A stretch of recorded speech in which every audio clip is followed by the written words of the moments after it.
All right. Hi, everybody. It's our CFB Talk 182. It is Tuesday night. This is when we like to talk to you about everything going on in college football. My name is Bobak Ha'Eri. And again, if there's anything you'd like to talk about, just go ahead and hit request. I can see John's already here. I'll let him up in a moment. Lots of things to talk about. Always is. It's been this off season. It's been relentless. Maybe it's indication of what it's going to be like in the future, especially now as the college football season gets longer and longer. One kind of quick note, and I thought this was kind of a cute observation, only because of how it speaks to how long it has been for the tenure of Nick Saban, that Ben Stansfield observed today that yesterday, Kalen DeBoer became the first ever Alabama head coach to send a tweet. So I guess that was kind of an interesting observation. That's where we are right now. But I'm going to go ahead and let John up. Again, if there's anything you'd like to talk about college football, hit request on the Twitter app, I guess. Still haven't moved it to desktop as well. And you can join the conversation about whatever it is you'd like to talk to. Lots of things going on also, I should mention. We can get into a bit of we're in kind of an interesting split between 2 days of meetings on the college football playoff and where it's going. The one thing I did want to mention is they finalized the plan, which has been talked about for ever since the summer, of switching to a 5+7 format. What does that mean? Originally, it was going to be planned six teams. We're going to have automatic bids. I mean, the way it was phrased was the top six conference finishers, which by implication was the former P5 and one of the G5 programs, along with six at-large bids. With the implosion of the Pac-12 and the fact that all of the apparently the conferences all agreed, and they had agreed unanimously that the Pac-2 wasn't going to be able to qualify for a bid, it switched to now the top five conferences. So presumably the four finishers from the SEC, Big Ten, Big 12, and ACC, plus one of the other teams, the top finisher in a conference, will get in as automatic qualifiers, and then the rest of the seven will be at-large bids. That includes Notre Dame would have to battle for an at-large bid, as well as Oregon State and Washington State. So, hey, John, I'm going to go ahead. I know you're up here. Why don't you go ahead and unmute? Love to hear what you're thinking right now. Hey, man. Happy Wednesday. How you doing? Wednesday. Not quite Wednesday. It's Tuesday, but yeah, I know. it feels like it. I think I continue the theme of you mislabeling days Oh, the tonight. Thursday. Yeah, no, trust me.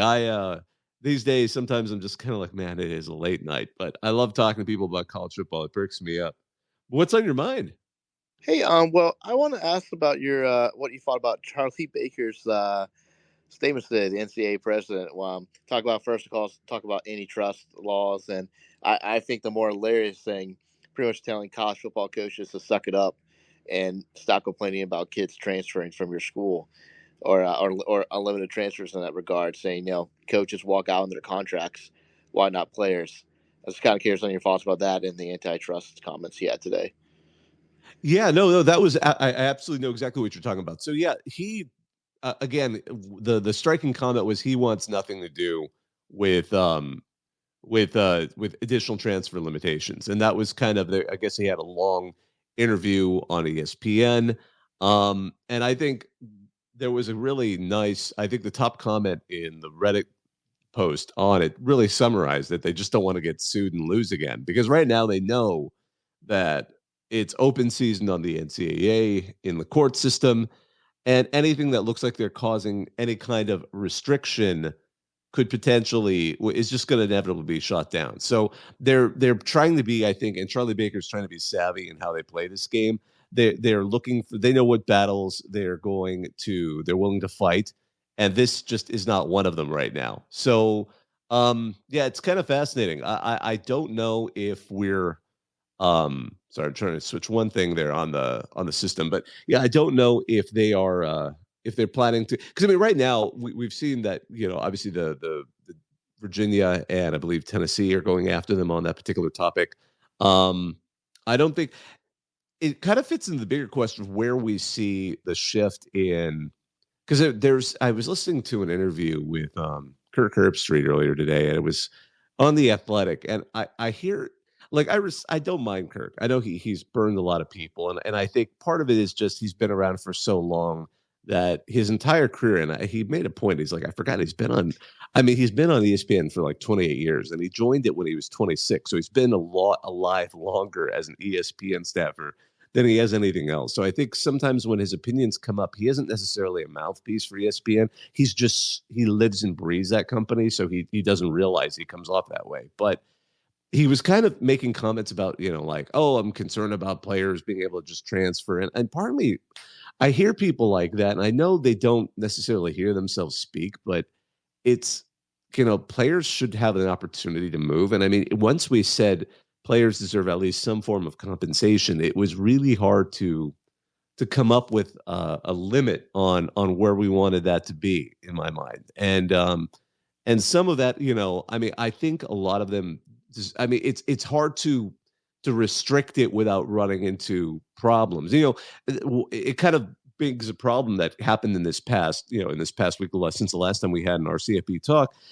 Sean Elliott left Georgia State 2 days into spring practice to go to go join the staff, not even the head coach, obviously, of South Carolina. And if he can just do that, I mean, the idea of restricting some of the players, it rings hollow in a lot of ways. So I think, one of the comments that Charlie Baker made um, was he basically said, and this quote, and I'm going to read it. It's like, I've had conversations with a bunch of coaches who didn't necessarily, and I guess, walk out on their contracts. But one thing I hear from kids when I talk to them is the issue: coaches walk out of their contracts. What about us? So that kind of, you know, if they can do it, why can't I do it? It's a hard thing to reconcile. And while I admit I'm not totally thrilled with the concept of players being able to like leave and move around, and I'm sure nobody entirely is. It's hard to restrict it outside of declaring them all employees, coming up with some CBA, collective bargaining agreement, which that may be coming at one point or another. But until that's there, it's difficult one to reconcile and make it work. Yeah, I'm kind of curious of the direction of the NCAA as, in general from this point forward, because the more freedoms I think players and colleges get, it sort of kind of begs the question of does the NCAA serve a purpose in college athletics? I was kind of curious of what that looks like in the long term as well. I think it's an interesting situation. I do wonder if the answer, and I've been leaning this way for a while, and it sounds like there are um, more of the powers that be are kind of headed this way potentially. Is do we need to see at the very least the football programs, the top football programs, depart and become their own entity to manage them? And the reason I'm mentioning that is because the NCAA does have a purpose for all of those D3, D2, and quite a few of the D1 programs that aren't necessarily bringing in enormous sums of money, because that's part of the reason why the NCAA, I think, has always acted the way it does. Is it's supposedly serving a lot of programs, the majority of which are not scholarship program, or if they're not scholarship programs, very limited scholarships, and certainly um, not at the level of, let's say, the top of the P5 or the P4, I should say. I mean, it's come up before, but looking at what's happening at Arizona right now, Arizona has been obviously in the news ever since the season when they apparently were unable to account properly. At first, it was reported $244 million shortfall. It's apparently 177, only $177 million. But the finances, the situation they're in is going to cause cuts at many different levels, including potentially athletics.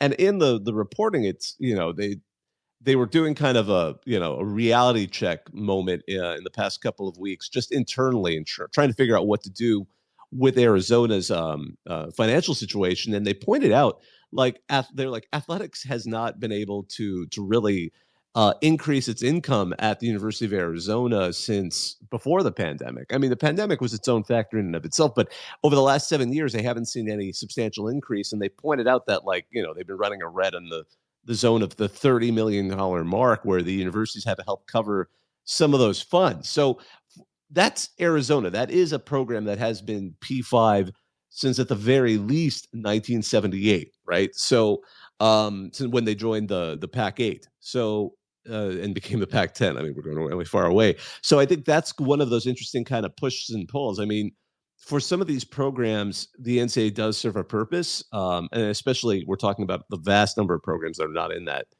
top 60 or so teams. Some of those who I just mentioned may not even be able to quite make the numbers work entirely. So, do they have a purpose for them? I know you wanted to add more, John. Yeah, actually, I did want to slightly change the subject because we are talking about finances, and actually, I was thinking about this when with Arizona's issues. Are there any programs that you particularly think could be, sort of doing what Idaho had did and or other schools have done in the future by dropping down to the FCS level? There's two schools that come to mind personally for me.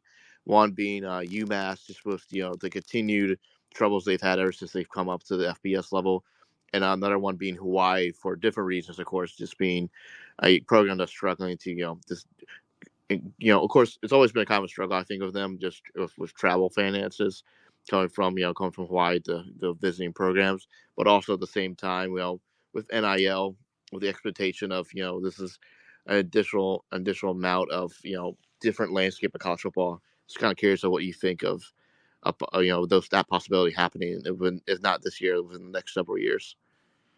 That is an interesting question. I don't know. Hawaii is an interesting one, only because I don't think they could. They would probably have to drop football altogether. Because if they were to, let's say, move football to FCS, I'm not sure what FCS programs could make that work. Because really, you needed FBS programs to make that kind of travel work to the islands, and it's costly, and they even have to incentivize people, of course, with the Hawaii rule that if you're a non-conference Hawaii opponent playing at Hawaii, you get that extra opportunity to get a home game to add to your revenue. But FCS would be a much tougher situation. So I think if Hawaii ever had to move football from FBS, they would probably financially just have to drop it altogether, unfortunately. Now, as for UMass, that's been an interesting situation. It just seems to have been mismanaged constantly because they were briefly in the conference. They left, and I think it was for the sake of, I assume, other sports, but they have just been kind of languishing a bit. There's other programs too that might have to fall into that. I mean, if the especially if we have to start compensating, if schools have to start compensating the players at a level that is closer to employment, I think we're going to see a bigger shakedown. I mean, we're really in an interesting. I mean, I've been debating about having this discussion with another program I do, and the question of, is it better now just to embrace this level of greed rather than decry it? Because at this point, I'm not sure the genie can go back in the bottle. I don't know at what point does it stop. I mean, for now, theoretically, I mean, it's funny to say this because, again, going back to that interview I was hearing with Kirk Herbstreit, it was interesting to hear a voice that reflected a way of thinking that was flawed because he said something that I remember was to be said, like, the BCS system, every game was a playoff game. I said, yeah, okay, if you were like from a handful of conferences, realistically, there was no way a MAC team was ever going to compete for the top two spots in the BCS the way that was said. At least with the 14 playoff, we had that 1 year where Cincy made it. In the 12-team playoffs, suddenly the top G5, or how we're going to call them now, program will get a chance to at least be in that 12-team playoff and presumably have a shot.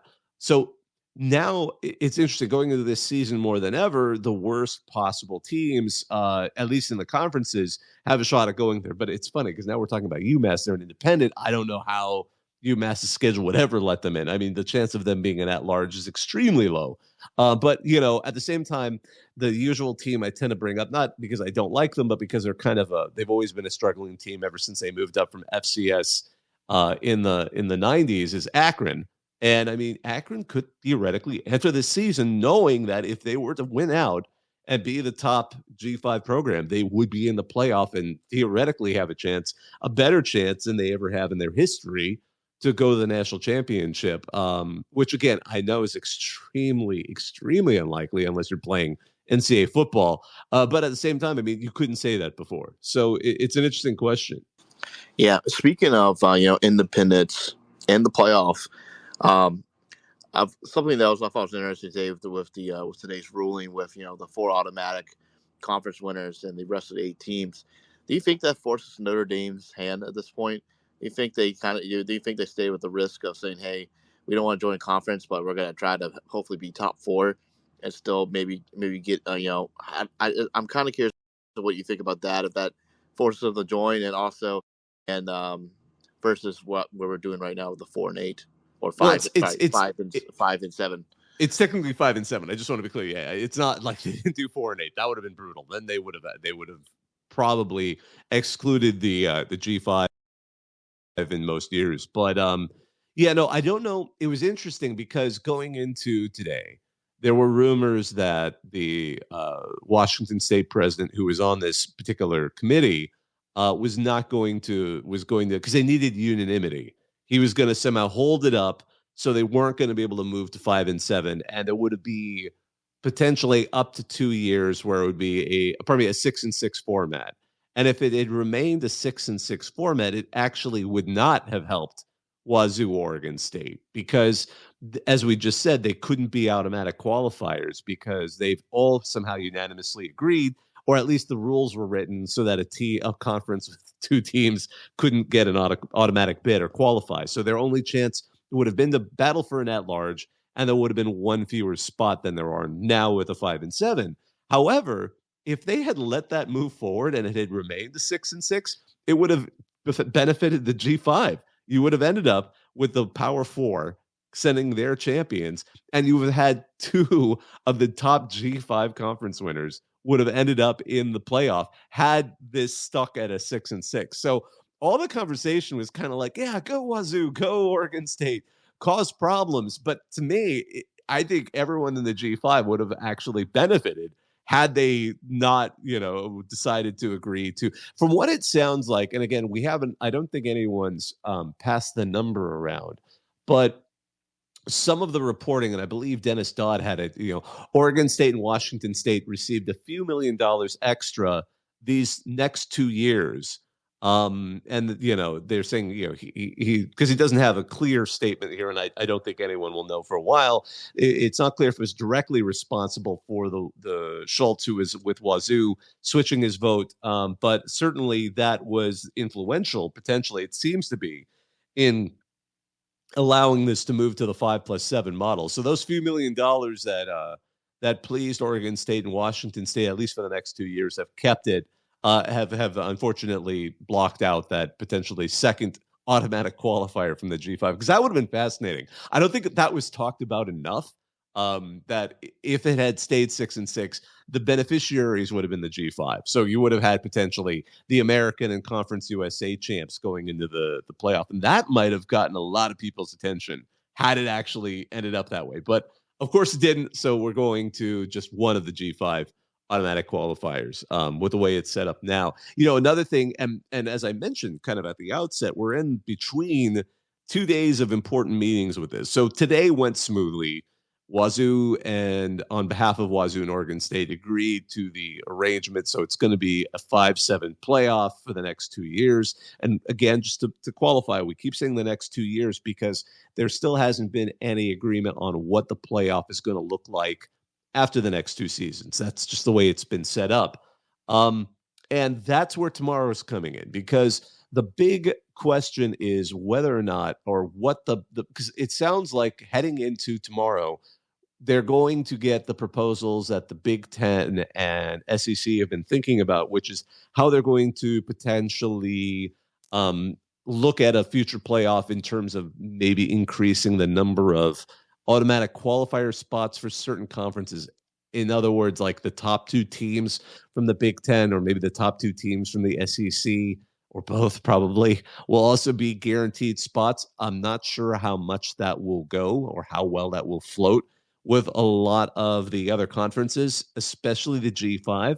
If I know, and I understand the position of the two commissioners of the two super leagues. I mean, you do advocate for your teams, you do everything you can for them, but I mean, the whole reason we had so many of these changes, especially for those of you who were around in the BCS era, it loosened up the rules as the BCS went on because it was starting to get political pressure. Utah led the way with their own senators and things, about kind of grumbling that it was stacked against the then G5 programs, which included Utah when they were doing really well. So this could potentially put them in an awkward position. However, if the CFP doesn't do something, or at least calm the Big Ten and SEC from maybe getting really upset, there is a potential, and as we've talked about last week, they've created their strategic alliance, or however they're calling it. I know they're not calling it an alliance because that has some really negative connotations in college football after the last one, ended up with the Pac-12 dead on the floor.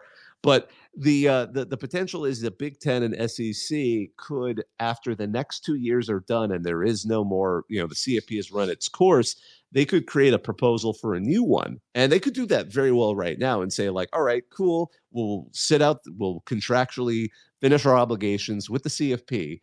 And then this is our new proposal. This is our new playoff, maybe with 16 teams, maybe with, and by the way, that's still possible. They could say that the CFP goes to 16 after 2 years to accommodate this kind of circumstance. There will be no, in which case there would be no bye weeks there would be no teams that get to sit out. I should say sit out the first round. Everyone would jump into a first round game, but and that ties in also, just before I forget, and I see, oh, hey, Ron, I see you. I'll let you up here as well. But that ties into what they've been talking about with ESPN, because ESPN, as it was reported and now has been walked back, has supposedly tentative. At first, it said they'd come to an agreement to um, be partners in the TV programming for the college football playoff for the next, I think it was like 5, 6 years, 6 years, 7 years. But the problem is, it sounds like they said the later reporting said they're not 100% in, and I think the reason, and it makes sense, is because it's still unclear. The conferences and schools themselves have not agreed to what the playoff's going to look like 2 years from now. So once they do, then I think we'll start to see that. But I think ESPN is being probably wise in that, because if, let's say, the CFP negotiations tomorrow really just bomb and we suddenly hear, I don't know, maybe by this, it always seems to be coming this summer. So let's just say, hypothetical, this summer, the Big Ten and SEC come out with, all right, cool, after the next 2 seasons, here's the new playoff we're proposing. Take it or leave it. Our teams are headed there. We'll leave spots for the rest of you to join us if you'd like. ESPN would probably follow them more than they would follow the rest. So that's kind of the careful dance of negotiation that's going on here. And I mean, to be fair, the SEC and Big Ten theoretically should be aware that they could alienate a lot of the potential viewership if they do that kind of a move. There's a lot going on. I mean, this is really one of the more interesting offseason weeks we've had, only because we're now sitting right between these two meeting days that could have a very big ramification on what college football looks like in a couple of years. Ron, what's going on?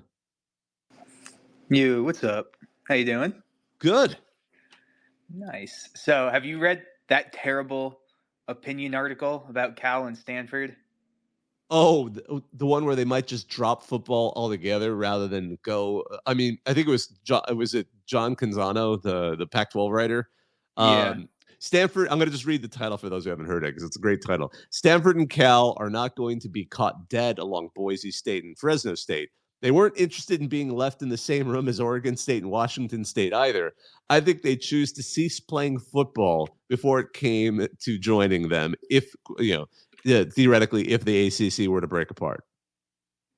That is so funny. That would never happen. It's such a dumb article. Like that, there's no way they would ever do that. Yeah, it's a pretty hot take. That one, I have to admit, that one is probably one of the hottest takes I've read in ages. Like it goes beyond hot take to just such an unbelievable that like it's not even like a hot take. Like Charles Barkley saying something stupid is funny, and it gets views. This is just so unbelievably far from truth of the situation that like it would never happen in a million years. Yeah, I think I mean, quite frankly, I think what they would, if worst case scenario, they would just go independent, because they could easily pull a schedule together, but they would never drop football. It's too much a part of their history. I mean, okay, if we're going to go back to real history, it'd be really funny if they said, like, all right, we're just going to focus on rugby again. But they have rugby teams, and Cal's rugby team is actually really good. But I mean, the only reason I bring that up is because those who know, they're really, I mean, I'm talking 100-year plus history now, 110-year-old history. The Pac-12, or what are now the Pac-12, the teams that were playing at the time, this is before UCLA was even playing football, by the way. Cal and Stanford both decided to drop football and start playing rugby. So USC had to go along with them, and a couple of other teams on the West Coast had to go along with them. So for like a 5 to 8 year period, depending on the school. They didn't play football, they played rugby. So it would be really funny if they decided to go in that direction, but they're not. They're going to keep football. But I mean, worst case scenario is they'd go independent. I don't know.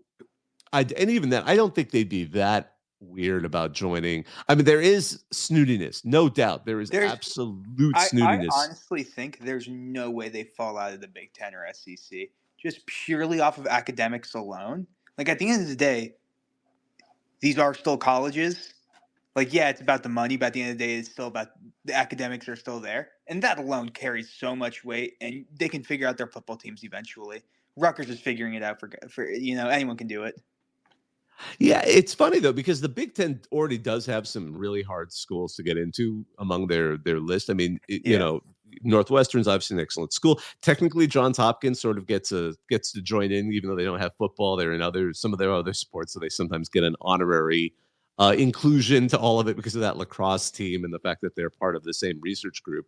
But I mean, yeah, USC and UCLA are gonna to really drop that number. It's funny too. I can't remember like. That's why I think the SEC would really like them, even if they're not good at football. Just their academic standards are so. They already have Vandy. Oh, Vandy's got that role. Same level as Cal and Stanford. I feel like Vandy's competitive, but not that much. They're not quite to that level, but they're still quite competitive. Like especially among the SEC teams, they already have Vanderbilt. So I don't know, and the ACC is fascinating too because Duke is also an exceptional school, but isn't that kind of same kind of like. Great basketball, but obviously football has been kind of, middle of the road. I mean, and of course the ACC has some tremendous public schools that would be more of a better fit, like UVA or UNC, or that would be an interesting fit. It's an interesting question, though. I do think Canzano, before he went and spun off on his own, he was at the Oregonian for many years. He sometimes would write some opinions that were in. It's interesting because I actually was. I've talked to the guy. I've interviewed him before. I actually met him at the championship because with Washington there, he came down to Houston.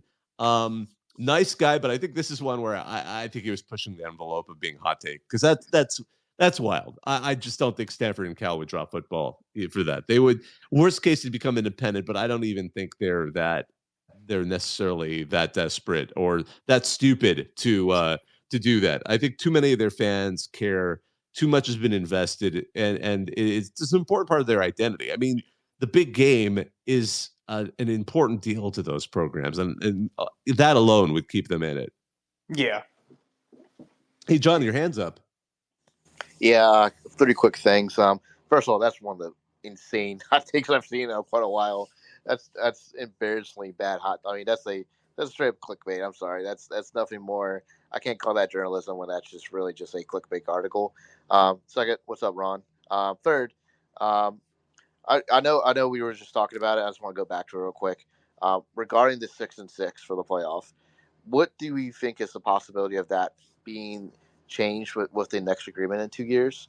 I only say as selfishly as a G5 person because I don't trust I don't trust the playoff committee after what happened this past year with choosing Liberty over SMU, who SMU had the better strength of schedule and better resume in my opinion.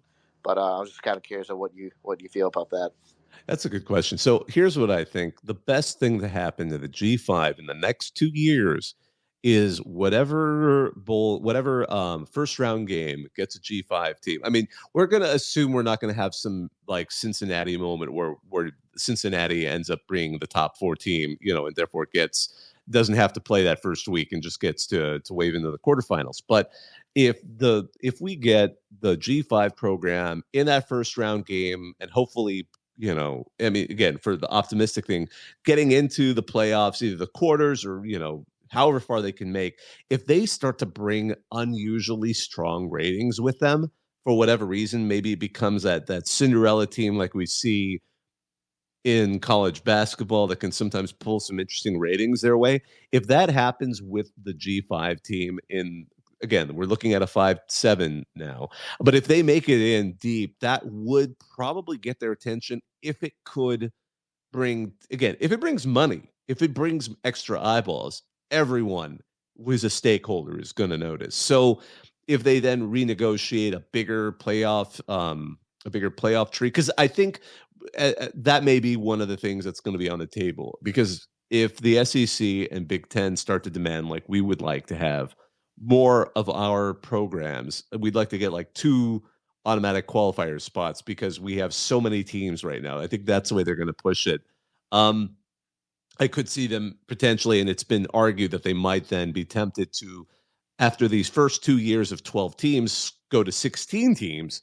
And then it might be an interesting thing if then they also agree to allow in one more automatic qualifier as kind of a negotiation point. Like, okay, we'll agree to that if you allow this. So then you'd be adding, 4 new spots. 2 of them go to these 2 conferences, 1 of them go to an extra, G5, and then you get, 1 more at-large space, which would presumably go to a P4 program. Maybe that's how it would happen. It would be an interesting negotiation point. But I think the best thing that could happen for a second G5 to get in again, because again, for a brief moment, for those who may not have been following, for a brief moment, as long as they were keeping that 6-6 until they agreed to go to 5-7 today, with the destruction of the Pac-12 simply wasn't going to qualify. It was going to end up with 4 P4 programs and 2 of the G4 champs if they had kept the 6-6 up until today. But if they were to add one, it's TV will do it. Dollars, TV ratings, that will do it. But unless that happens, I'm not sure the G5 will necessarily have that ability to command a second spot on its own. But it's a very good question. All right. So again, kind of looking at one of the other things I just wanted to note, because I always like to note some of the other kind of fun stories that are going on in college football in the past week. In the past week, Northwestern has begun demolition of Ryan Field. Ryan Field's is a really interesting stadium. I've had friends who've covered games there. It's always been a little ironic because their press box has always been on the older side. The stadium is old, not the prettiest stadium. If you look at it, it's been a patchwork of additions. It's got kind of, it's being taken down for the new stadium that should open in time for the 2026 college football season. The university actually has yet to announce where Northwestern's going to be playing. It's rumored that maybe they'll try and figure out some arrangement with the Bears and Cubs to maybe play some games at Soldier Field and Wrigley Field. Certainly those could accommodate football games. We'll see. But it's interesting to see. I mean, the joke again, Northwestern really did need to at least upgrade the stadium in some way. And of course, now they're rebuilding it. One of the top journalism schools in the country had one of the worst press boxes because of how old and unupdated it was. So that's coming. It's an $800 million project. It's not going to be enormous, but it's going to be modern. And I think that's a nice thing to have for Northwestern. It's going to be interesting to see where they play. Obviously, Kansas realized they weren't going to be able to finish anything in time for this season. So a couple of weeks ago, they announced their entire home slate for this season is going to be split between where obviously at Arrowhead for their Big 12 games, and then their non-conference games are going to be at the MLS field. So that's how they've done it. So it'll be interesting to see when Northwestern announces their games and where they're going to be playing them. I'm very curious to see that. I always like that. It's always fun to see where these programs change their venues. Ron, I know you wanted to come up and ask something. Oh, sorry, Ron. Whenever you get a chance. Oh, it looks like the system keeps dropping them and bringing them back up. So we'll let Ron up when he gets a chance. He can just unmute whenever. Go ahead. Hey, while Ron is waiting to get up, speaking of stadiums, I noticed like you said, the Northwestern Stadium is not really increasing in size, but getting more modern amenities. Do you think we're kind of past the era of mega stadiums in general? I've always, that's something when I was in college, we studied pretty intensely, or just looked at the numbers. There's of course a lot of football G5 schools that have stadiums that are kind of I would honestly say too big for the program. And I always was curious if that, in the future, if stadiums would lean to more smaller venues, not saying traditionally like, something that fits only 15,000 people, but, venues that are more realistic for the population of the people who attend, but with more amenities. So people, instead of staying home and watching on their TV, they're coming to the games and enjoying the actual in-person amenities of the stadium experience. Well, it's interesting you bring that up because I remember when stadium expansions were in vogue, but I think that era ended about, oh man, sometime in the last 10 to 20 years, because it's shifted more to, I think, first of all, schools are obviously throwing lots of money on, especially before NIL, we're really investing in on trying to make facilities for the athletes that were, to woo them away. An arms race that, has some have pointed out, really we're reaching G5 programs and we're never going to win. But we're kind of competing against each other for that. And now with NIL, some of that money's gone that way. But in terms of, the stadiums themselves, it seems like, because for a while there, and this, some people were, I think, trying to come up with ways to blame it. Was it TV was stealing people's desire to go to games? Was it, poor quality non-conference games? Was it the cost of games? But certainly there was a bit of a decline in college football attendance at some stadiums. So I think some of the investment, rather than expanding it, has gone to kind of creating things to make stadiums a little more fun. I mean, it was really jarring. Like when I was in Houston, just for fun, I like to walk college campuses because, it's something I enjoy. I always enjoy it. So I walked around Rice. Walking around Rice Stadium, it was like walking into a stadium from a long time ago. Like that stadium was so Spartan, like not Spartan, sorry, but like just minimal, it was some seats, some benches. I walked on the concourse and it was basically like the junior college where I grew up. It reminded me of that venue. So, I mean, I'd say some of the stadiums have, UCF's an interesting example. They invested all this money into their stadium to make it a little more stuff for the fans and the students to kind of do. So I think we'll see more of that rather than the idea of expanding a stadium to some mammoth. I think the teams that could support that are already built out, and I'm not sure there's a program that's rushing to do that. I mean, the example of that would be like James Madison has done a very good job of incrementally building themselves up. Like their stadium for a while was comically big for an FCS program, but that was part of their like 10-year plan to go from being an FCS program to clearly, like without skipping a beat, a very good G5 program that they did. But I mean, I think most programs aren't necessarily going to do that. I think, a program like a Sam Houston, yeah, they're going to add to their stadium because they have like the tiniest stadium in FBS right now because of how they came up. But I think the other stadiums, you're right. I don't think we're going to see anyone racing to add a huge section because that's just not where investments are going now. It's hard to get the donors excited for that, because the donors now want to donate to NIL or whatever it takes to bring the players in. And I think that's the shift of where we're heading now with that. Yeah, I mean, I think of the biggest offenders, which I hate to point them out, but the MACs, I think, in my opinion, is the biggest offenders of overly large stadiums. I don't. There's a lot of teams in that conference where it's just straight brutalism type stadiums that I feel that are just way too big for a program that's playing a lot of times on a Tuesday or Wednesday right now, and you can tell in every broadcast that it's just it looks like a ghost town in the stands. So it's just, well, I think that and Tuesday games are somewhat to blame for that. While they're going for the TV exposure, it absolutely stinks for fans. I mean, because they can fill up, and for some of those rivalry games, they still do. But it's tough. I mean, when the product ain't great, it's difficult. And, it's really tough out there if you're a MAC team because you're trying to get them interested. Some of those programs have passionate fan bases, but not all of them do.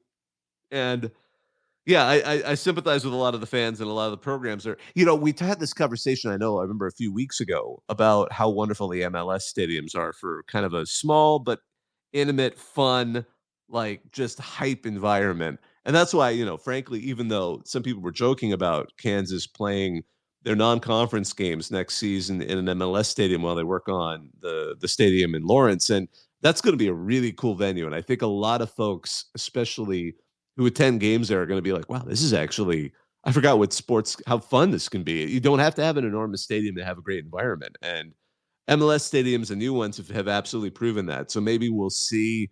I don't know if I'm a smaller G5 program, that would be what I would look at in terms of evolving my stadium if I'm trying to, get people excited. We have someone else up here who wanted to join in. Magellan Grid or sorry, Mage Ingrid. Sorry, it's so funny. I'll see the font that they use is so hard for me to like pick out, and then I realized the username actually spells it out really well. Mage Ingrid 2. What's going on? Oh, good evening, sir. And good evening, everybody. I have two quick questions. First, did you have a favorite game of the latest college football season? Oh goodness, that's a great one. Gosh, this was a rare season where I really enjoyed the semifinals. Like they were both good in their own way. I think to me the most exciting one was just the overtime Rose Bowl game. That's such a big game, such big hype. And to watch Michigan and Alabama go toe to toe in what ended up being Michigan's toughest game.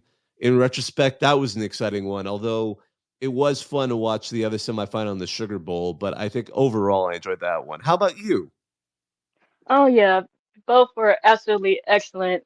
Like, okay, 'cause I think like when the Rose Bowl ended, the Sugar Bowl came like right on. 'Cause was it Sean McDonough? He said it ended like just moments right before they came on, which is that's some crazy timing. Like, shoot, and this season was really crazy. Like, there was so many good games like during the whole dang season. It's it's too many. Like, this is my favorite season so far. Anyways, I've been watching this for like 6 years, so this is my favorite, and not just coming from a Michigan fan. To like overall, this was a good season. And what are your expectations for the upcoming video game for college football? Okay, I feel like I enjoyed the games a lot. Like, let me be 100% clear. In my house somewhere, I don't know what box they're in now, but I have all of the Genesis games because I was a fanatical Genesis fan. I have Bill Walsh College Football. I remember when the teams had to be called College Station because they didn't have any licenses, but you could name them after the town. So it let them name a team Clemson because it's actually in the town of Clemson, right? But you couldn't call it Texas A&M. You could call it Austin, or you could call it Texas because the state of Texas can't be trademarked. So they could get away with a few kind of rules like that. So I played some of those games relentlessly. I played on Dreamcast the brief period where there was a rival game, NCAA 2K2, with had Drew Brees on the cover. I played a lot of those games. So and I did have NCAA 14, but all of that said, I am so worried about the expectations for this upcoming game. I know a lot of people are super thrilled about it. I mean, people are genuinely thrilled about it. It doesn't feel like this is a viral campaign that's being paid for. I mean, people are really excited for it. I don't blame them. But I'm gonna wait. I'm gonna wait and see approach. It's like I used to be a bigger movie guy than I am now, but it used to be movies where I'm like, all right, I'll wait till you see the reviews first, then I'll consider it. Don't want to walk in and see because when I was in like high school, I'd see movies all the time, and I'd be like, I'd walk into a lot of just garbage films, right? So as I got older, I'm like, I'll wait to see the reviews before I choose a movie. That's where I'm kind of at with the new NCAA football game. I'm gonna see the reviews. Then I'm gonna. Like, some people, I mean, it's EA. I'm old enough to remember when EA was really cool. Like, I still have some Commodore. I threw away almost all the stuff I used to have, but I had a few Commodore 64 games, and some of them were by Electronic Arts. I remember, like, for those. I mean, this is going to ask people to be much older, but EA back in the day, their games looked so different than everybody else's because the packaging made an PC game look like a record album. And they would take pictures of the programmers that made a particular game, because that was back when you'd have like maybe 3 people program a video game, right? They would be on the back of the EA game and they would look like rock stars. They purposely took photos of these, very geeky programmers to look like they were making like a metal album or like a glam rock album. And so like the EA games from like the 1980s looked really cool. And then by the time the Sega Genesis came around, they were doing a mix of PC game ports and successful sports video games like FIFA, obviously Madden, and then the NCAA series. So I mean, I have a soft spot historically for EA, but I know where they've kind of gone with things. So I'm a little hesitant to say how this game's going to turn out. But man, there's some people like when this game is done, there's a couple of guys on Twitter who do some reporting where I'm like, what are you going to report on now? Like it seems like every other report you release is like, here's what's coming to the NCAA game. I did a Freedom of Information request. And part of me is like, this is This is like, I mean, I guess it's journalism, but man, that it's funny to see it treated like it's something that you're breaking some amazing news on something. But I'm hoping it's good. If it's good, man, that'll be great because there's a lot of hype here. Maybe it'll end up being like the Rose Bowl and the Sugar Bowl, where there's a lot of hype for it and it ends up matching expectations. Yeah, and also one more thing, I'm mad that my two teams gotta play against each other this upcoming season, Michigan and Texas. That's gonna be a great game, though. I mean, No, I'm just mad at my two dang teams too. I'm like, doggone it. I gotta ask you though, you can't have two teams that good. You gotta choose a bad team. You gotta drop Yeah. No, Yeah, I know. you got to choose I'll one leave team just that pick really Texas sucks.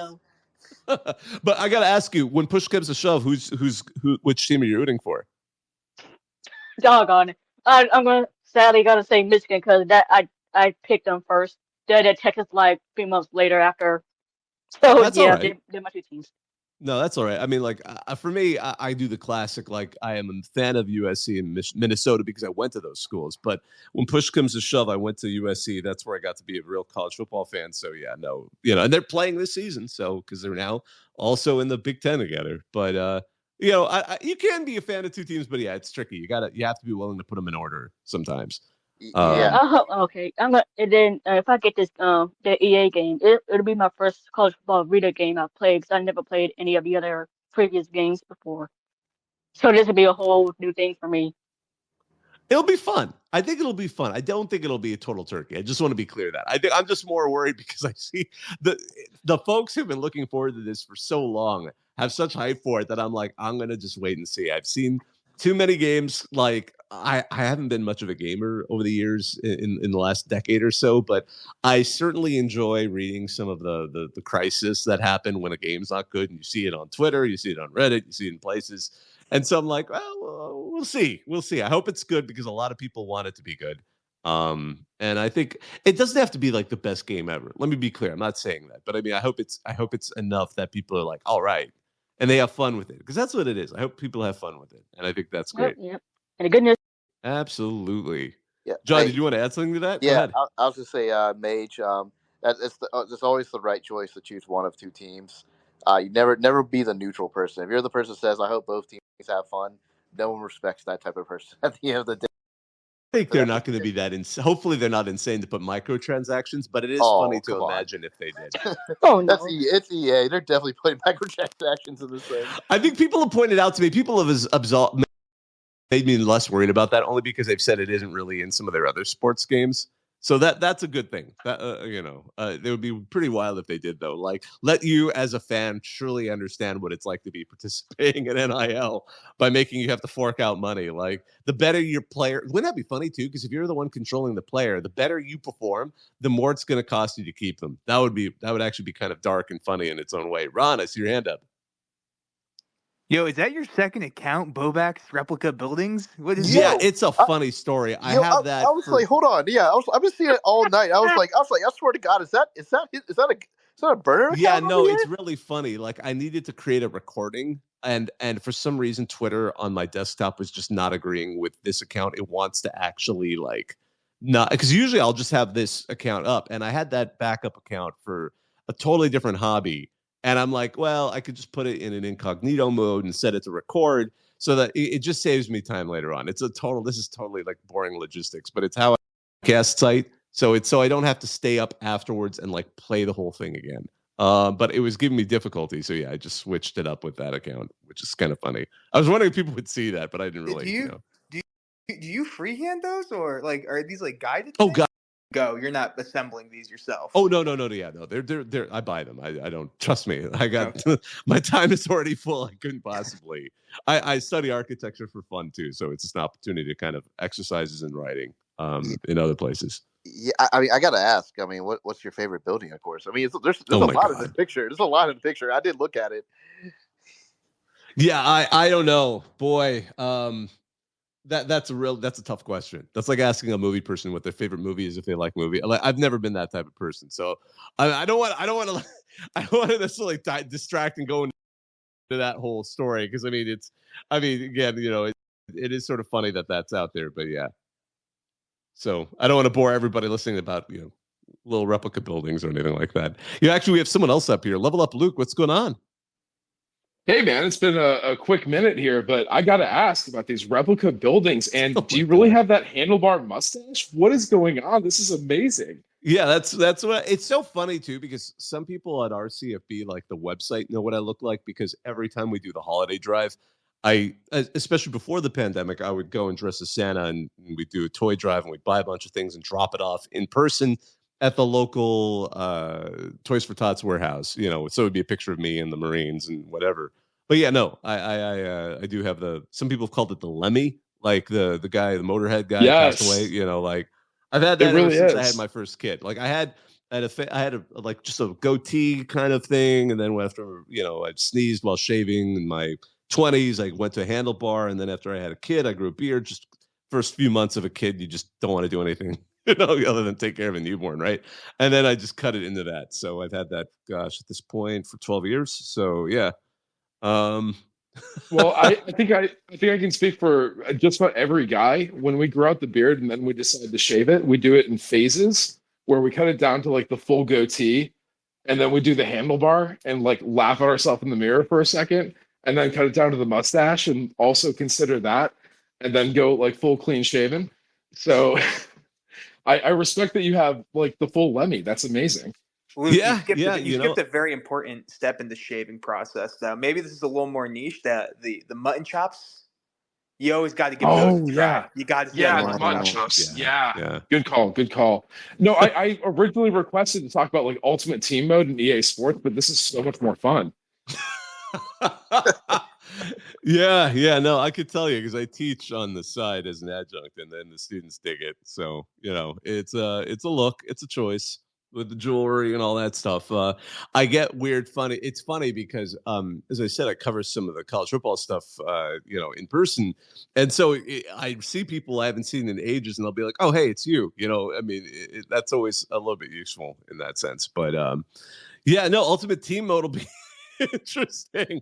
Oh my Well, goodness. that's where they bring in the microtransactions. So Oh right. Dynasty mode doesn't have any. Ultimate Team mode does. So they have already. There have been some like Hall of Fame college football players that have said that they're in the game.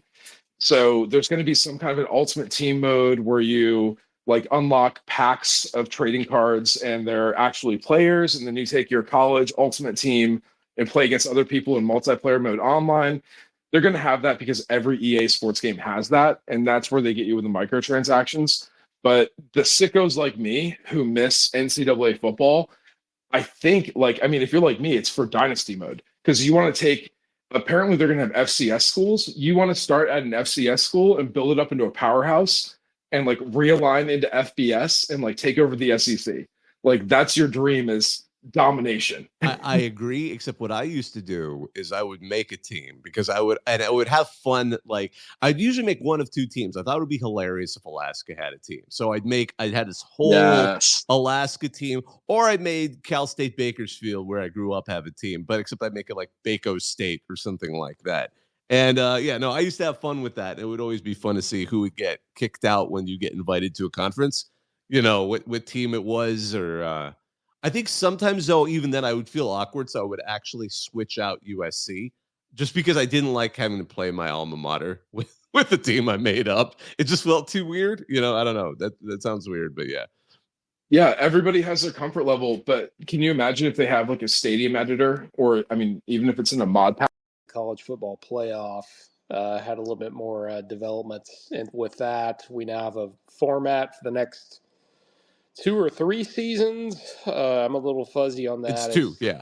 State president dropping to the media that he did not name which conference was wanting this, but the possibility of a conference asking for 4 automatic that only leaves one. But I just wanted to throw that out there for a topic of discussion. Yeah, absolutely. Yeah. So I think it's going to be, I wonder if there's going to be a couple of, I think, things coming in play here, because if they do decide to go with more automatic qualifiers versus, all at large, which seems to be, yeah, the SEC approach has always been, we just want all at large, because they know their and I'm not saying that's illegitimate, but that's been their approach. But if they do, like, I think more automatic qualifiers, and it could be that both, quite frankly, the SEC and Big Ten would be interested in this. I wouldn't be shocked if they go to 16 teams. That's been something that has apparently already come up, which is kind of funny considering we haven't even played a 12-team playoff yet, that they're already talking about potentially expanding it. I always thought 16 seemed rounder, only because I like the idea of just a normal, like playoffs immediately starts. There's no, you don't get to skip a round. It's just everyone dives right in. But that would also allow potentially more of their teams to get in. It was interesting because we were just talking. John was earlier talking about like how, because before today, before the Washington State president agreed to not hold up the 5-7 vote and allowed the playoff format for the next 2 seasons to go from 6-6 to 5 automatic qualifiers and 7 at-large teams. Had they not done that, it would have been the P4 champs plus 2 G5 champs, because the Pac-12 no longer qualified. They had already all agreed that the Pac-12 with 2 teams did not qualify for one of those spots. So had they not, it would have been. So John had asked, how do we get another P5 in later? I said, if they go to 16 teams and they allow some automatic qualifiers, and maybe that would be a negotiation point. But I'm not sure. It would be interesting to see. I think I'm doubtful that would ever happen unless in these next 2 years, for whatever reason, and maybe it can happen. You see a little bit in the college basketball tournament. If you get kind of a Cinderella run, suddenly the TV ratings explode on those particular games in a way that ESPN, and because it seems like it's going to be ESPN with that kind of, is going to have control over it now. They've paid to have it because I guess there wasn't enough bidding from the other potential media entities. Then suddenly you're going to get a little bit of pressure to let in another G5. And frankly, if there's enough money to go around to everybody, everyone will be interested in that, because that's, I think, the bottom line. A lot of this is being changed by money. So if you have an incredible run by a G5 Cinderella, maybe you get a second spot, but I don't want to put the cart before the horse. That was kind of catching you up on some of the earlier discussion we had on this. Does anyone else? I mean, again, if you have comments on this, please raise your hand if you'd like to join in. But yeah, it's interesting heading into this next season, as you said. We're and we are right now in that weird spot between these 2 days of important conferences, because today we got the confirmation that they're moving to 5 and 7. Now tomorrow, supposedly, come the tough asks from the Big Ten and the SEC on what the future of the playoff after the next 2 years is going to look like. Will it be no automatic qualifiers? Will there be and just all at large? Will there be more automatic qualifiers? Will there be 16 teams? There is the kind of, threat, I don't know, but specter of the Big Ten and SEC deciding to, after 2 years, they're going to say like, okay, cool, we'll play these 2 years, but here's what we're going to create our own system for the seasons afterwards. And, ESPN, which has not confirmed that they're going to be the TV sponsor for the future. I mean, there was a report last week that they were going to, they'd signed on to be, I guess, the partner until 2032 or something, and that was walked back. It was apparently like, if things worked out, they would do that. If they were to propose something that seems more attractive and tell everyone else in FBS, take it or leave it, come and join us or don't, that might create an interesting situation of pressure on all of those. But since you're bringing that up, level up, Luca, I see your hand up. Yeah, well, that's a really good point about, the Big Ten and the SEC thinking about doing their own thing. Really, I think it's the media rights holders for the Big Ten and the SEC that we're really talking about. And do you think, I mean, have you heard anything about this conglomerate package they're looking to roll out in the fall to like combine the sports viewing into one app or one kind of service between ESPN, the regional sports affiliates, and whoever else? What is it? Yeah, TNT, it's interesting because it's not 100% complete. It's ESPN. I forgot. It's like Discovery Warner, which I forgot which. It's some of the sports channels are in that conglomerate, and it gets a good amount of it. It's not going to be 100% complete, but I don't know how much that's going to necessarily. It's so new that it's. I don't know how much sway it's going to have. It does bring up a much larger picture that we're thankfully not going to have to worry about, at least in the next few years, when all these TV deals come back again for renegotiation, it's probably going to be because I mean it's as it's been mentioned before, the Pac-12 deal that eventually just caused everyone to leave was because streaming services couldn't offer enough, like Apple and couldn't offer enough guarantee after that same kind of don't worry, it doesn't sound much now, but it's going to be bigger later is what got the Pac-12 into the Pac-12 network debacle. That's why all those presidents were like, no, we're not. We've been hosed by this particular philosophy before.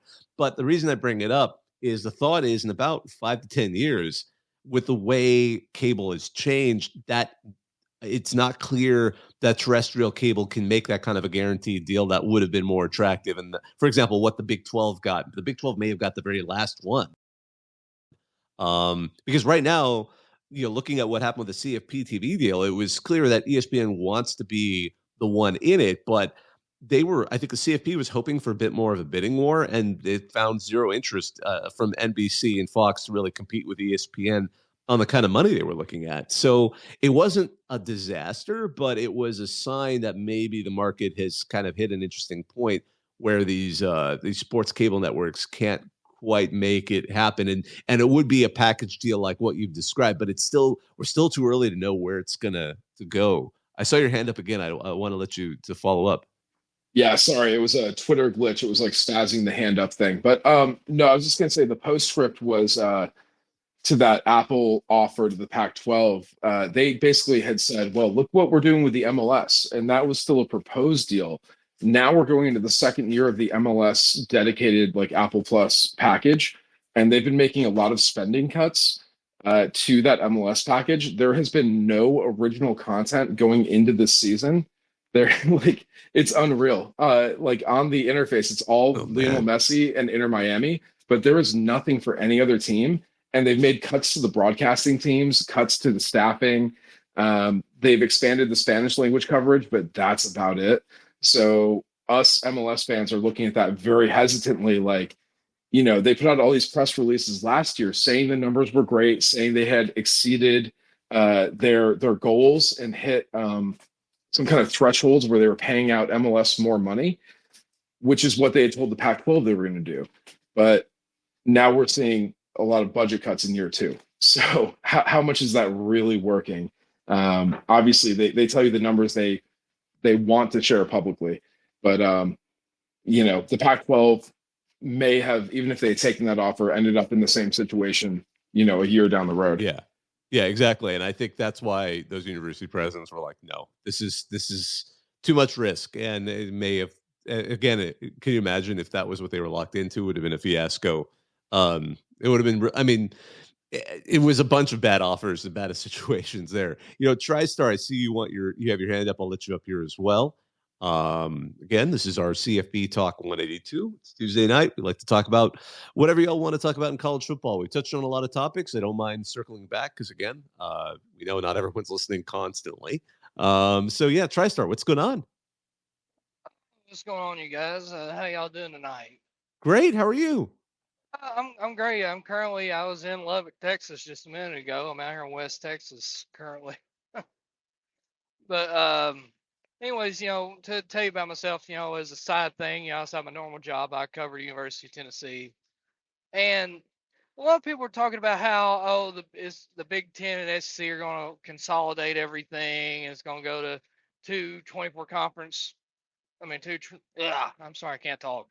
Two 2014 like super conferences and basically NFL light and all that stuff. I can tell you right now, with them doing that in the long term, they're going to run off so many fans because the reason so many people, including myself, love college football is because it's not the NFL. We're like, if we wanted to watch something like the NFL, we would just go watch the NFL.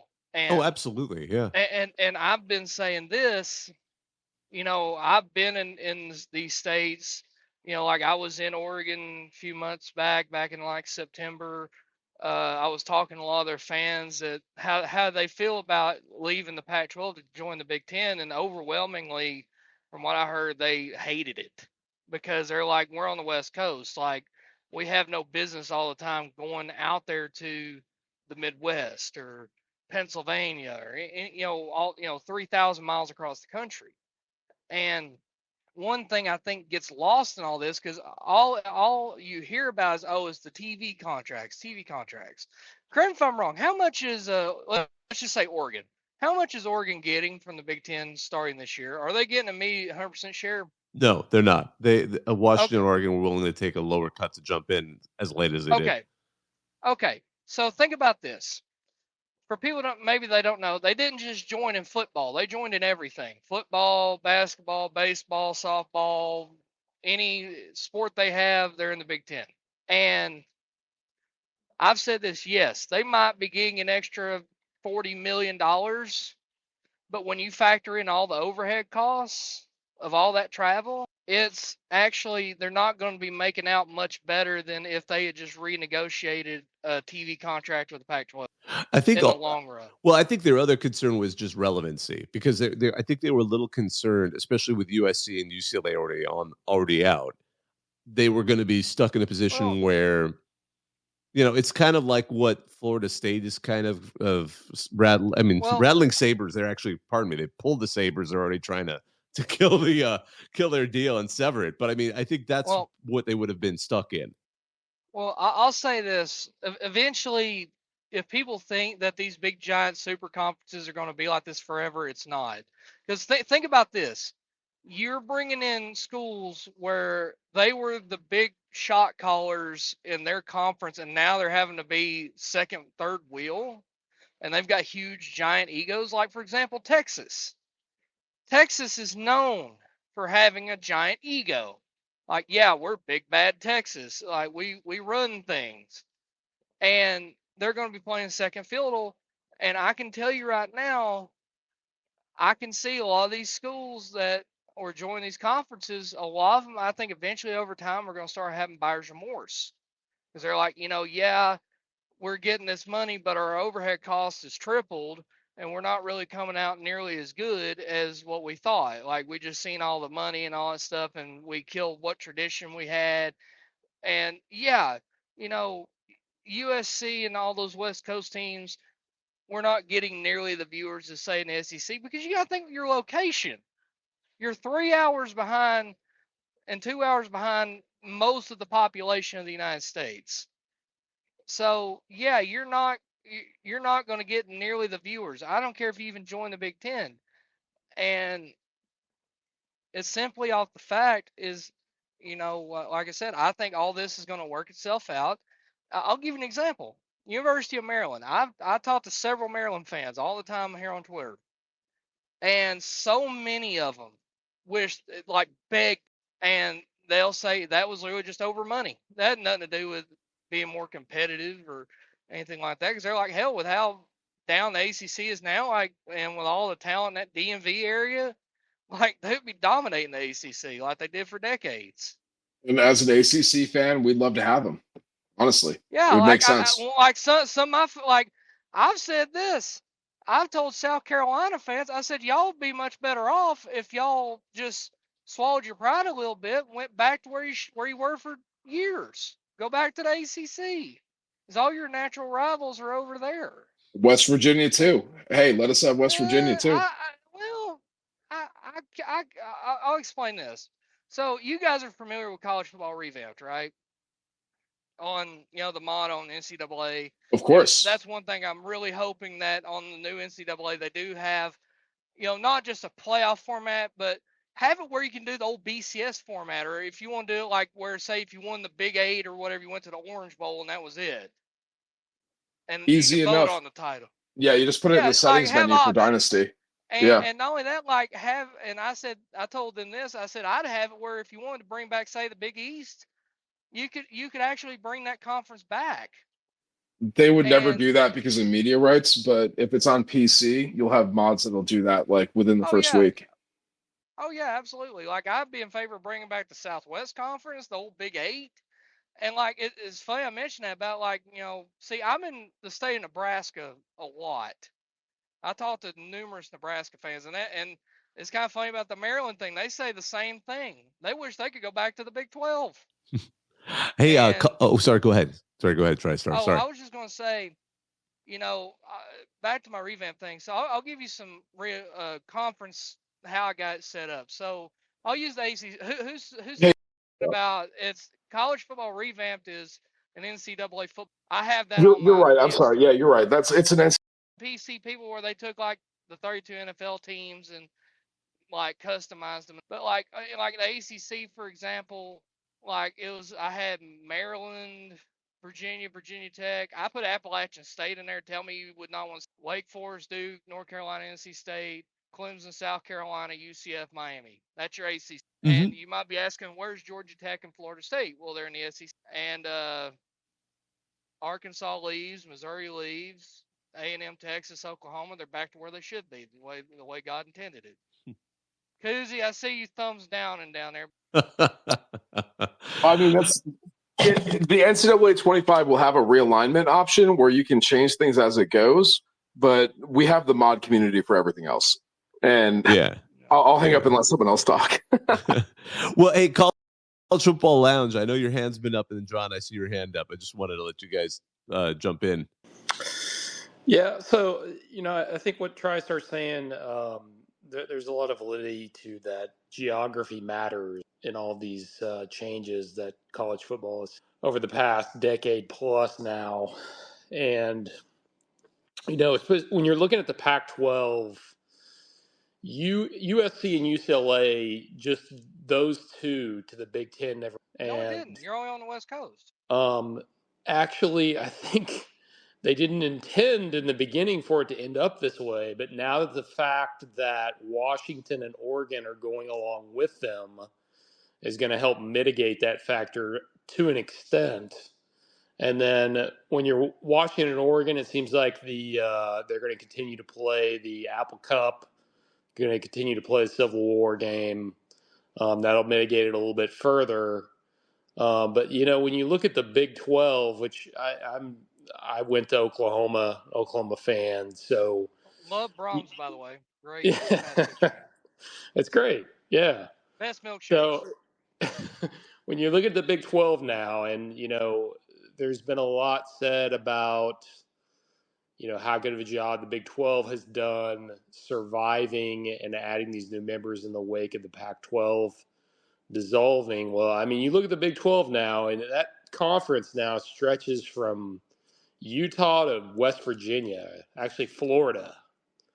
And wasn't they talking about adding you? Yeah, so I mean, when you look at Oklahoma and Texas, me personally as an Oklahoma fan leaving the Big 12, now I'm looking at, okay, well, now we'll play Arkansas and we'll play Missouri and we'll play LSU, and the SEC still makes sense to me geographically. The new Big 12 really doesn't. And then the ACC, depending on how that shakes out, I know that. Florida State, it's funny you mention that. Florida State, they've, but it's weird. Like the SEC and Florida State have flirted with back in the 70s. Florida tried to join the SEC. The SEC said no, and then the 80s, it was the other way. The SEC tried to get Florida State. Florida State told them no. In 91, they tried to get Florida State again. They said no. That's when we went and got South Carolina. In 2011, when they were going to A&M, they tried to get Florida State again, and they told them no. So. Mm-hmm. Yeah, I mean, I don't know if the end game here is, there's been a lot of talk about, football and maybe men's basketball, but definitely football. It's going to break away and become its own thing. It's not. It's not.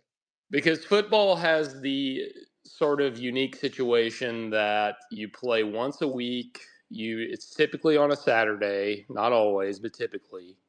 Whereas the non-revenue sports and even basketball, you're playing multiple weekday games. You're participating multiple times a week. It may be during the week. So maybe that's feasible for football, but geography, particularly when it comes to the Olympic sports, is incredibly important. And to me, I don't see how it's going to be sustainable over the long term to have Olympic sports with all this travel. Exactly. I do. And if they do, that's going to create a real problem for the Olympic sports, because it's going to cost a lot of money, especially for some of the smaller programs. We're not talking the top programs that can afford to pay all these guys and men and women, equal amounts at that kind of a level.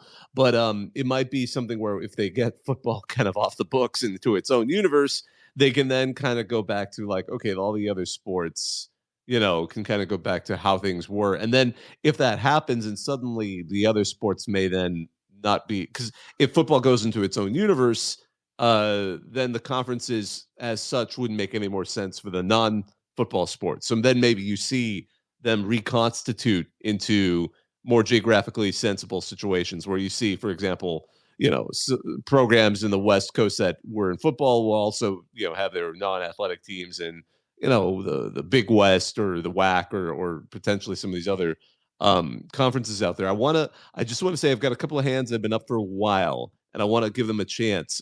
John, and then Mage Ingrid. Yeah, my quick question was regarding what TriStar was talking about a little bit earlier.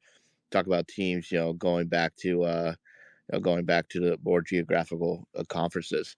If the money makes sense in the long-term future, do you think teams like for example, South Carolina goes back to a conference where they could maybe have a better statistical chance of getting an automatic bid now with this new college football playoff structure? I mean, I think South Carolina is, I think it's a great team, but it's hard for me to imagine them getting the auto bid in the SEC when it's such a brutal conference. So do you think South Carolina is going to, if they were to join the ACC, would automatically just slaughter all the other teams? I don't know if I necessarily see that. I wouldn't say that. I think they have better odds, though. I think if you look at percentage odds, I think the percentage odds are better in the ACC versus the SEC. I know that upsets a lot of people, but I mean, I'm just looking at the kind of the reality. It's a big assumption. Those teams aren't exactly terrible. But it's interesting. Mage Ingrid. Oh, sorry. No Thank you. Here I am. Oh shoot. Okay, so who's it? TriStar. Yeah, but when you talk about the conferences, they honestly shouldn't have gotten rid of the Pac-12. It was pretty much fine just the way it was, honestly. And like what you say about West Virginia, they should be with the ACC, honestly, because of the geographic wise. That's what I'm pissed off about. And I'll add this. Here's what I would have done. Colorado never made Big 18. That made no sense.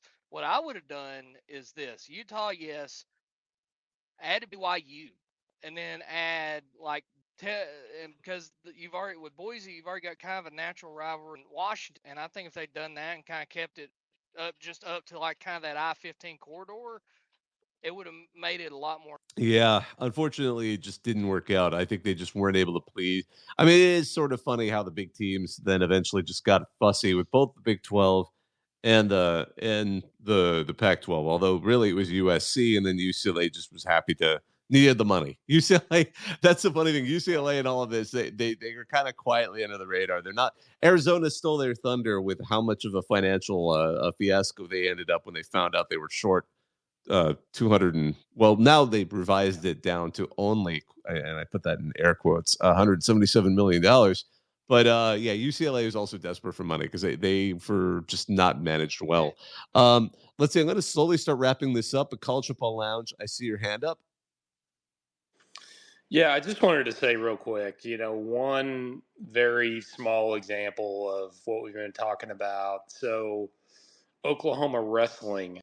So there was some question about what was going to happen with Oklahoma wrestling, and the Big 12, naturally, there was some resistance to letting Oklahoma wrestling stay in the Big 12, which is what Oklahoma wrestling wanted to do.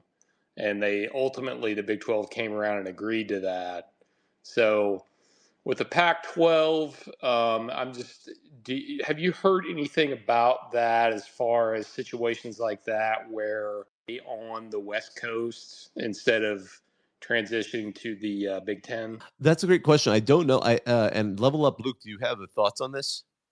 I believe if somebody can chime me on this, I believe I heard the WAC, the Western Athletic Conference. Yeah, that's what I was leaning towards. I think they found a home for those oddball sports.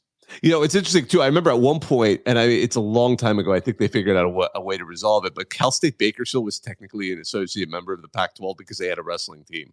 And I think they eventually just dropped wrestling. But that was kind of like there were a couple of. If you actually looked at the back end of some of these conferences, yeah, you'd see those kind of oddballs that were in it because it wasn't quite the sort of respected formality of Johns Hopkins being a honorary Big Ten member because they play really good lacrosse, but also academically they're part of that research alliance that is actually what people don't really talk about. The core in the back of the historically the Big Ten is they're all part of a research group that shares facilities and shares some of their resources between all those universities. But we've been going on for well over an hour, 20 minutes. This is our CFB Talk 182. We do these every Tuesday night. I'm Bobak Ha'Eri.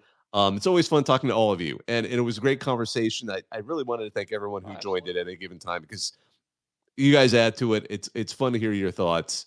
And we all love this sport. And you know what? It seems like every week, I think it's going to be a quiet week and then wackiness takes place. I mean, as I pointed out, who knows what's going to happen tomorrow with these proposals that are going to come from the Big Ten and SEC on what the playoffs going to look like after the next 2 years. So lots of stuff to talk about. We'll be back again Tuesday night at 10 p.m. Eastern, 9 p.m. Central. So on behalf of all of us at RCFB, thanks for listening. Now I'm going to hang up and listen.